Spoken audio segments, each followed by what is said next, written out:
Hello, my name is Tatiana Webb, and this is Off the Record, brought to you by Nana Music Productions. Today, we have Earnest Echols in the studio with us. Welcome to the show. Hey, how you doing? I'm doing good. For those of you who don't know Ernest, he is an educator in the Birmingham area, and also he's a performer. He plays piano and trumpet. I've got to have the pleasure to share the stage with him a few times with one of our other guests, Leroy Bodford, when we've done like jazz jams and what is it, different performances with him in Auburn and but I think we met, what was it, like 2019? It was for the Juneteenth festival.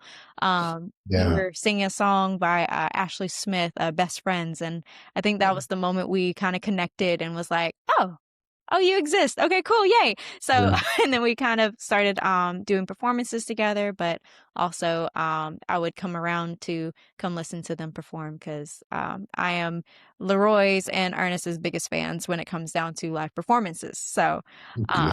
Right. Yeah, but I'm so happy to have you on the show and being able to talk a little bit about music and just kind of the gap between educating and teaching about music and then also being and kind of living that life. But before we get to that, can we talk a little bit about how you got introduced to music as a performer, as just the love of it? Like, how did you get started with your career in music?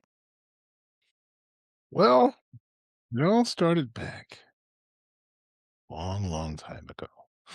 Now, when I was a little kid, my mom played organ in church. Um, and so while she was doing stuff, I felt like I could do something too. So I was like, well, I think I could probably play drums because I was intrigued. I was drawn to music just because of the people that were playing in church. There was a guy on drums who had a weird way of playing drums. Now that I'm an educator, I realized he was playing just totally wrong. But it sounded so good what he was doing, although it was totally wrong. I said, man, I want to play just like him. And so I studied everything he did and I played drums first. I forgot to mention I played drums. Okay. Not a lot, but I do play sometimes. Especially for my kids. Anyway, when I was a little kid, I remember he was playing drums. His um, brother was playing organ and piano. I was like, "Man, this is just crazy. These guys are just really talented." And they were teaching the choir. I was like, "Man." And so I got involved in singing, and all of this happened at early age at church. And this is, the time when church is over, you can go on the instruments and just start banging on the instruments and playing. And then I would actually start playing the piano, not really making great sounds, but just doing whatever. And then over time, I started learning chords, and my aunt had a piano at her house. And so my first chord, I can remember this because there was a certain melody I made with this chord. It was like a E sus2, and I didn't know it, but it sounded so. I like the crunch of music. So it was E sus2, then a E sus4, and then I went to an E major chord. So that's kind of how it all started. And then I realized, well, E, all those types of chords, E sus kind of looks like D sus. And so I moved it down, not knowing what these names were. I just was like, these notes fit well together, and these notes fit well together. And so I started playing around with it. I started making beats and rhythms with those songs on that piano. So between my aunt's house or my grandmother's house where my aunt lived and church is like music was a thing. And then I heard Take Six, and that kind of changed my life automatically. And then, hear John P. Key and Kirk Franklin. And around that time, I was getting into, because at that point I was playing for church or playing piano and playing drums. And then around that same time that I got introduced to all of those different groups, I started doing beginning band where I heard my grandmother tell my mother, she told my mom that she was wasting money on me when she bought me a trumpet. And she said, he ain't gonna do nothing with it, but just let it sit up and collect dust. And I was so upset with her. And I said, I gotta prove you wrong. And that became my life's goal and mission. And now that I look back on it, I'm glad she did say it because at that point in my life, I did kinda just mess around with stuff and didn't really commit to it, but I had something to prove. So I was like, "I gotta be good," not competing with anyone else. I just wanted to make sure she knew I'm not wasting my mama's money and time. So, my parents bought me drum sets, and they bought me keyboards and pianos, and they bought me I think they bought me 3 trumpets total, like a beginning horn, like a my first trumpet was from JCPenney's. That's how old I am. Sorry, y'all. Right. See, you don't even know the JCPenney. Anyway, they used to sell instruments for real. Don't say the wild like that. Like, "Man, you super old, you real old." Well, no, they did, Like, and I mean, they I went to JCPenney's before, but I didn't know that they did that too. it's the catalog thing. It's like Walmart. Like, you can order it, like, Like almost CDs Temu. and yeah. Yeah, this you just order some stuff. Anyway, so they ordered a trumpet for me. My dad found a mouthpiece from a pawn shop, Mm, not just the music store, but the pawn shop where, uh any and everybody and everything could get into it and put their mouth on it and do whatever, and so I didn't know what to do, and so it looked so ratty, I didn't feel like using it. I was like, "This looks gross, I don't wanna play on this," so I learned to play trumpet on the lead pipe, and that's not good, yeah. but I knew that I had to make sound because I wanted to prove something to my grandmother, and so I started playing on the lead pipe, and my tone was really interesting because it was super dark because my lips were really big, and so my lips are big, trying to blow into a small little lead pipe, but that small. And I'm trying to make sounds that sound like everybody else, but my tone is just crazy. And eventually I got a mouthpiece, and then I went to a proper middle school, and then I got another horn, a Tempo 600, and I learned to play trumpet with a mouthpiece, and my tone got even better because I had a mouthpiece. That was great. It was an awesome situation. At that same time, I was still playing at church, and I think I transitioned from my first church where I was playing drums and keys, and I got to the church that I'm currently at now. But I got there back in 1995, and I was just playing keyboard for their student singers and student ministry folks. So I would play there, and then from time to time play at school because I was in choir at school as well as band, and so it's just a really interesting life that I had. But as far as performing, um, it took all of those instances and those circumstances to get me to a place to be comfortable playing with people because it blew me away that as I was playing, people were singing, but I couldn't listen to them sing and play at the same time. I had to ignore them and keep playing. And so a lot of times I had to tell people to stop. Hey, listen, let me catch my brain because right now this is blowing me away. You're actually you're singing with me while I'm playing. This is a strange phenomenon. Like I'm losing my mind. Like what's and so I didn't understand that concept of accompanying people and comping for them. And over time, I got way better at that at listening to people sing, and I just follow them and play. And so that's kind of what happened for me as a performer. I finally just buckled down, and I had to settle my brain that I'll hear things, but I gotta play with those things at the same time, and that's a really difficult task when you're not used to what's about to happen. If you, I don't know why I just thought about that, but that's really my life because I was like, you have to do this thing while I do this. So there's this idea of trust. Like you trust me to play, I'm going to trust you to sing, and hopefully we'll end up at the same place at the end. So my first experience with that kind of helped me to get to where I am now. And then, of course, going to college and studying to be a educator.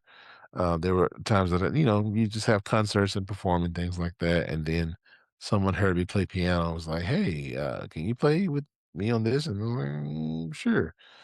Then I got in jazz band in college, and I think I graduated, and I came back as a graduate teaching assistant at UA, and I was playing piano then, and I had to run a jazz combo and teach then. So that's kind of when I fell in love with teaching, um, and teaching kids to perform. And then I went to the high schools and middle schools and did the same thing there. So that's kind of where it all started with on playing organ at church, and I said, "Well, I'll play with you," and here we are. That I mean, I've noticed, a lot of our guests, they all have started somewhere, but most of them start in the church, and, Yeah, having those inspirations from parents and people that are close to help kinda ignite that. I find that that's something that is very common with a lot of musicians because you've gotta find that spark. Um, no, I love that, and, I was gonna kinda go into, like, what drove you to education as, like, your career path with, when you were going through college and such. Because you told me how you went through, but, like, that decision to study education, can you explore a little bit about what got you to decide to, like, go to school for that? It's just a passion of yours, and you're just like, "Hey." Nope, not really. No, I wanted a legit excuse to play all the instruments. Hey. That was the excuse. I didn't really care what that excuse was. I didn't know it was gonna be teaching, but I said, "You know what? I just wanna learn all instruments. I guess I'll go be a music educator." There you go. I wanna learn how to play the flute. I wanna learn how to play clarinet. I wanna learn how to do all these things, like, teaching kids wasn't a thing. I didn't care about that. I wanted to learn how to play the instruments. You little kids can find it out on your own. I just wanna learn how to play. But it eventually got to a place where it's like, "Okay, alright, I guess I'll teach you Yeah. how to play." I mean, it's not hard. Why is it so difficult for you? It was easy for me. Right, Right. like, Didn't come on, catch up, like, I was doing things when I was young, like, you can be doing the Yeah, same, I mean, come on. but no, well, that's cool. I like hearing people's stories like that because, again, it gives me perspective of, network of people that I know, but also, like, we all very much have similar stories, and so, I love hearing those whenever we do podcasts with interviews with artists, Mhm. so yeah, so okay, so you became an educator, you're teaching middle school, high school now.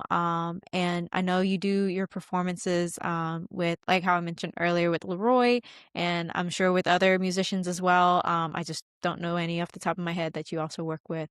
But I don't oh, yeah. And so, I was gonna ask, like, how do you, like, how do you, or if you do at all, do you teach anything that you learn on the road or when you're gigging and stuff with your students, or is it more so like curriculum based and such, and you just kind of focus that with your students? Or has there been anything that you've learned that you've taught your students?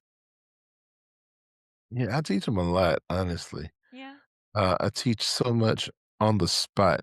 There's no there's no, definite thing, like, I'm teaching how to sit up in the chair. I'm not it's just it's on the spot. If I see problems, I teach the thing, and then if something I've learned on the road or something I've learned in performance, if it applies, then I'll pretty much say that thing. Like, for instance, um, getting students to emote when they play, or not emote, but getting students to move or be more, engaging visually when they're playing instruments. I tell them to sit up, move around as you're playing, don't, uh, don't have a dance off in your seat, but do give some motion to how you're playing that helps people connect with your sound, with what you're doing, and they're more engaged with you just than you just sitting there on a log. And I learned that from um my music teacher, music professor, conductor Gerald Welker at UA, who's gone on now. But what a phenomenal conductor! He would say, "You don't want to sit like a knot on a log. People want to see someone engaged and moving and enjoying what they're doing." And then my first time seeing that happen, like at a really high level, was Kim Scott. She was a flautist. I think is it the right way. Anyway, she's a flautist at UA. She was a senior when I was coming in as a freshman. And I was like, "Who is this pretty girl? She about to graduate? No, no, I just got here." But she was moving. Just she was the principal flautist at UA, and she was killing. She was. I was like, "Go ahead, black girl, go ahead." And man, she was killing. She sounded great, and I was like, "Man, she is moving." But she about to graduate. She finna leave here. Oh, gotta find somebody else. No, but but it was that kind of thing that I learned, not just by watching her, but seeing everybody else on stage when you're performing, they enjoy what they're doing. So, recently, I just saw this at a, we have music performance assessment, in Birmingham that just, I think our district just ended this past week. And one of the bands that I saw, shout out to Clay Chalkville High School and Kelvin Binion in their top ensemble. Um, but I saw them, they were playing Arabesque by Samuel Hazo. And at the end of this piece, there's ding, ding, ding, ding, ding, ding, ding, ding, and everybody was ding, ding, ding. And so the whole crowd was kind of into what they were doing because the kids were moving. And I just be telling my kids the same thing, man. Get involved. And the director was on there just the same thing. He's supposed to be conducting. He's not conducting. He was. I was like, okay, cool. So that's one of the things I do teach. It's just when those things come up in class, I talk about it if it's appropriate for the moment of what we're doing. That's how those things come up. It's not something I plan to teach tomorrow. I'm going to talk about how to get your per diems, not that kind of thing, but, it's just whatever comes up, whatever appropriate for class. And it makes it fun. I mean, that's the point of performing and having that opportunity to share your gifts and your talents as a musician on a Mhm. stage. I mean, whether you're a student in high school or middle school or you're gigging and doing live performances professionally, like you want that energy and that synergy on the stage between your band, whoever the band is, whether it's a, full concert band or just, a five piece or whatever, and then you want to connect with the audience and it makes it fun and it makes it, it makes a real moment happen instead of it just being, I am now going to play XYZ and, and it Yeah. be very mechanical. So, Yeah. having students loosen up from that, but still keep proper technique, that's something that is, I've noticed it's been like that, kind of like that baby deer walking kind of thing where it's like, okay, they have to try to figure out how to move and how to get themselves officially becoming a musician Yeah. and doing that. And I'll say that is something that has always made going to like the jazz jams and the Leroy Bodiford and Friends and all that stuff, those performances like so much fun because even though sometimes y'all don't always have the music right, there have been moments and stuff, but it is so much fun watching you guys be on the stage and like, get it right or rerun it again. And it's just, you have that connection on stage that from an audience perspective, it's like, yeah, no, I'll stay here as long as y'all are on stage. Like it makes me want to continue to listen.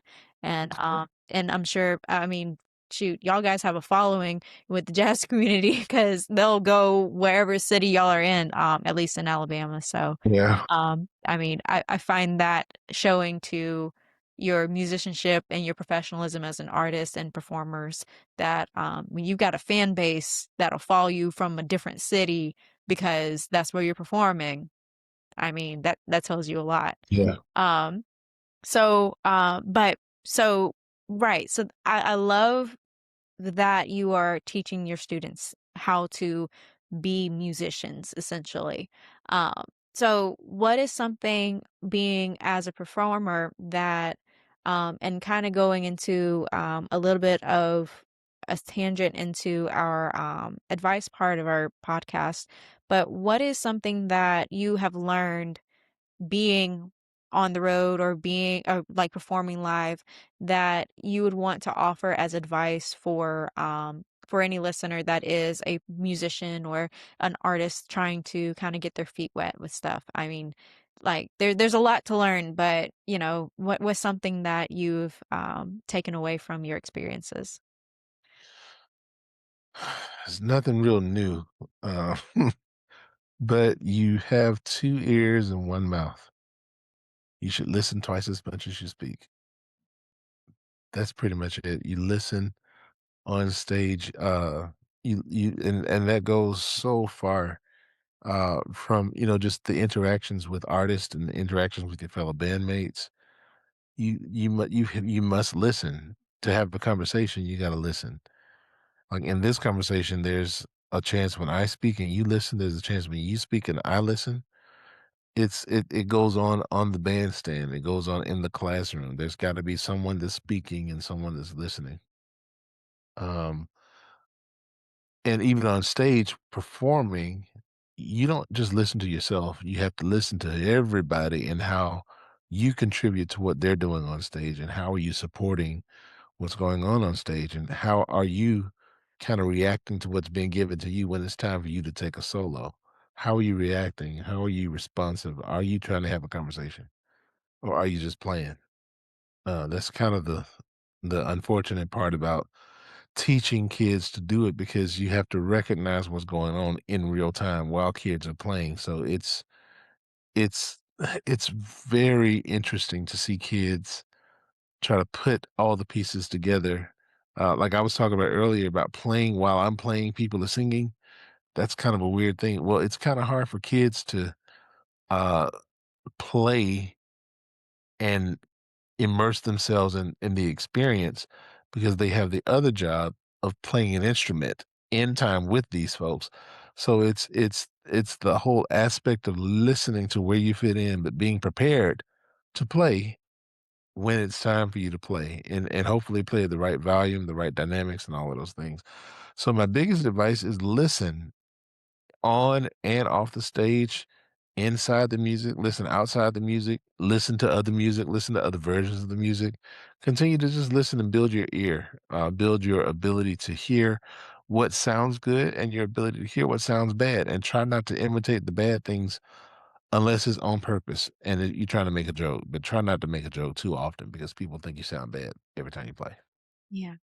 No, I love that. I love that yeah, because like how you're saying, it's more than just listening across the piece and listening to your musicians, but it's like it's all the communication of being on stage and performing and such. So I just that's something that no one has said before, and I'm glad that you made that point because that's that next tier level musicianship beyond just practicing and beyond just okay, well, look good while you're singing or performing. It's okay, how do I, like how you said, fit into this arrangement?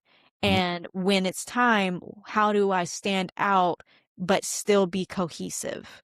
And so it's just, there's an art form to it because you're now just not like how you were saying with when you were accompanying people, it's now not just all about me performing. It's I now have to give up some of myself to make sure that we're all coming to the same place together. Right. And there are many times where not naming any specific times, but there are times where a musician will go rogue and will try to go and do their own thing or maybe not practice enough or listen enough to know what was happening with the arrangement and now they are lost and now there's a disarrangement on the in the performance and now everyone's like what is going on, like we practiced this thing, like come on.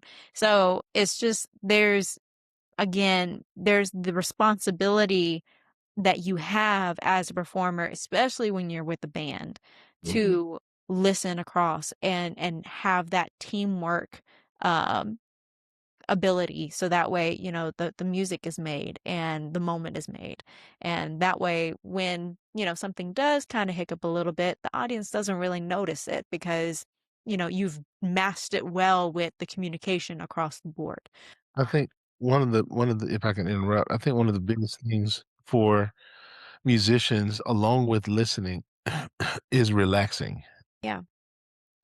Especially when you're trying to take a solo. The hardest thing to do is to come up and just solo.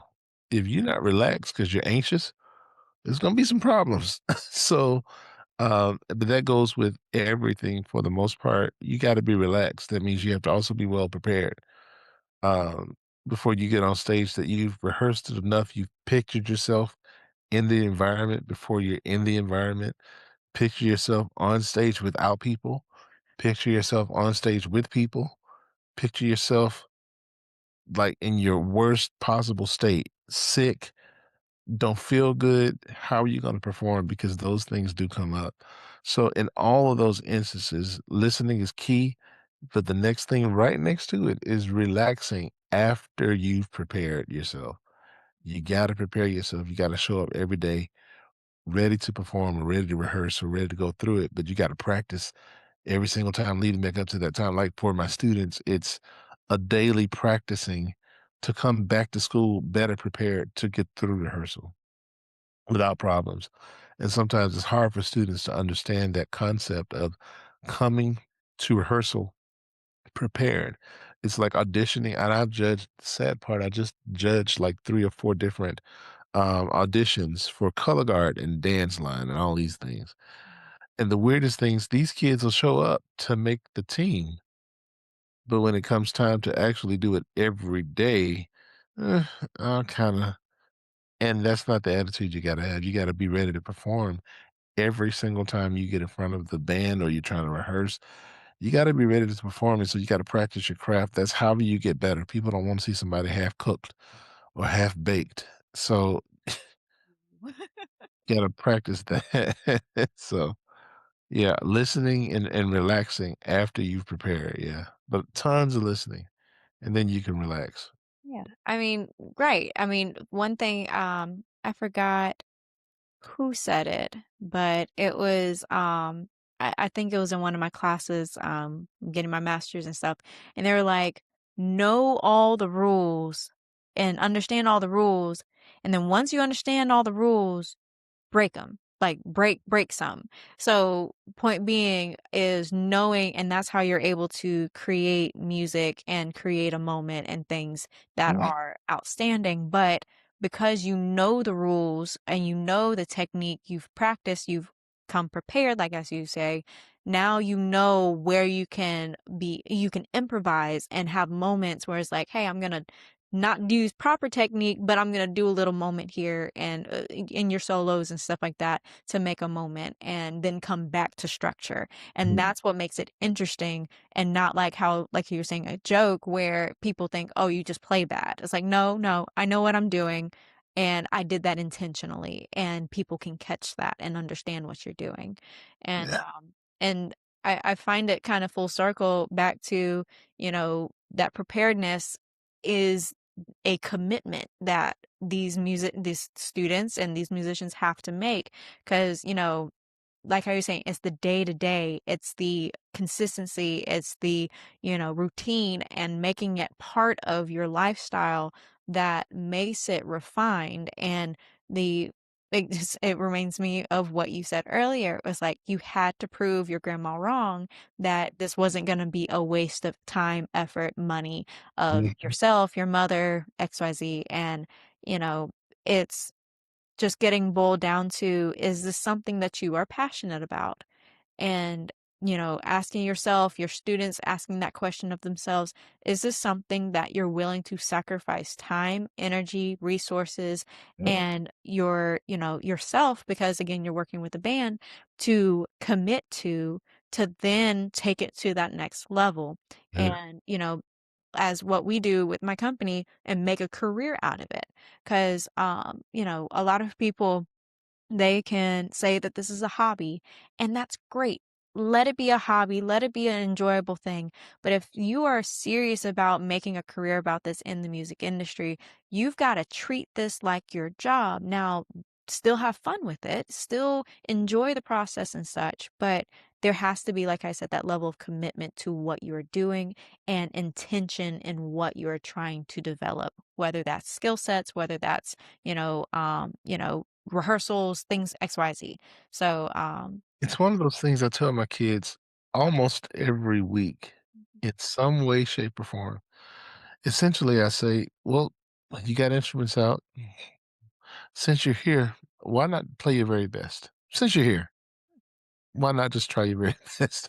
I mean, just you have another day to make it better. Use another opportunity to sound better. Don't waste it. Don't waste that opportunity to sound good. You have that opportunity to sound great. Make the best of it. Don't just sit here and look sad. Work. Let's make it sound better. Let's try it again. Let's keep trying, keep trying." And so eventually over time, kids, they get it.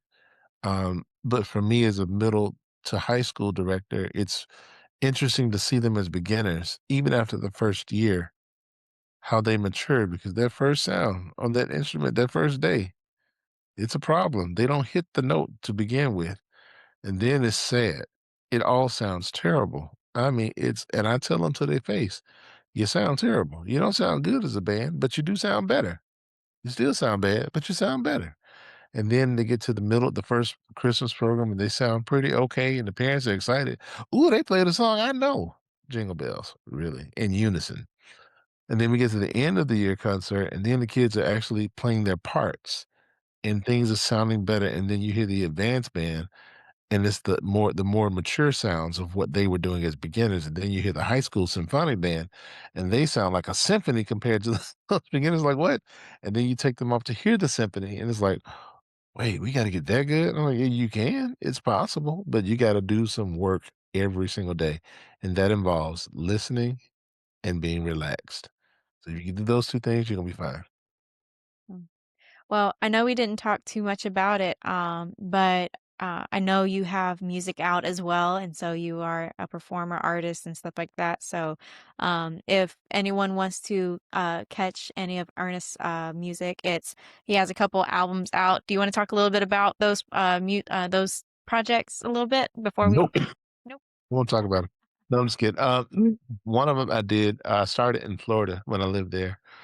It's for love, life, and music, and I've redone that album at least 2 or 3 times, just trying to get songs to where I think I could probably replicate them if I needed to, because I've only really played 1 or 2 of the songs out in public. Um, while I'm a performing artist, I don't push my own music. Oddly enough, I do it to release music because I got so much like music in me, and I'm just trying to get it all out, regardless if people listen to it or not. I think that's a thing that I at least owe music is to get it out and have it there and readily available for those that would care to listen to it. I think it sounds decent. One of the people that bought the album, she plays it a lot, and she was relaxing in the tub with some wine. It was the Lullabies album that I had. So it's the second one. Lullabies album. She said, "This one song took me out." She said, "I almost died." She was sitting in the tub and she's just slowly sinking because the music was like, had her wine. She was like, "Wait." And so she she called me, was like, "Eccles, you almost killed me tonight." I was like, "What are we talking about? What are we doing? I'm at home. What are we talking about right now?" And she was like, "Yeah, I almost drifted off in the one of your songs on your lullaby. That thing take me out every time I listen to it." I was like, "Wow." Well, that's kind of what it's designed for, but not for you to be in the tub. You should be in the bed and then drift off to sleep because this each song is purposely 7 minutes. And in about 7 minutes, you should be asleep if you're listening to this music at a low volume. So that's kind of what it was for, just to give people some music to listen to. So I know you're gonna go get it and listen to it now. Yep, I'm gonna be like, So, listen, I need a nap. So if anybody else needs a nap or wants to listen to Ernest music, it's on all streaming platforms. It's for li or it was like li for love, life, and music, for love, life, and music. it's an orange album or orange album cover. Yeah, And then Lullabies is a black album cover with the word lullabies in yellow. love it. Okay, So it's so pretty cool. yeah, y'all go check that out and let us know in the comments below. Let Ernest know if it's quote unquote, as he says, decent. But I think it's gonna be amazing. Also, for anyone who wants to follow and support you or come see your next show or whenever you're performing, how can they follow and support you? I don't know. No, I'm just kidding. I have a Instagram 2E_music, and on Facebook it's just Ernest Echols. You'll see, I believe, a picture of a trumpet, one of the instruments that I play, and then I called myself taking a picture of myself in the mirror. I was in a suit. I was looking really good, I thought, and I took the picture and didn't realize the flash was on. So I left the picture with the flash. So I know it's me, but nobody else knows it's me. So that's one great identifier of my page is that one of those little icons I think is the one with the picture of me in a suit, but you don't see me. So it's just weird. I don't know why I left it like that, but I've grown to like it. So It's okay, but that's pretty much it. I'm not on TikTok, and X, and the other stuff is pretty much just, Instagram and Facebook, so that's it, and watch Leroy Botiford if he's ever doing it like I'm doing something with him on March 20th, in Piccolo. So we're doing something this weekend, this Friday. Um, do you wanna come out? Show up. It'll be fun, I'm sure. I just practiced the music last night again, so I think I got my part down. Yeah. I believe in you. You're gonna be great. Not about me.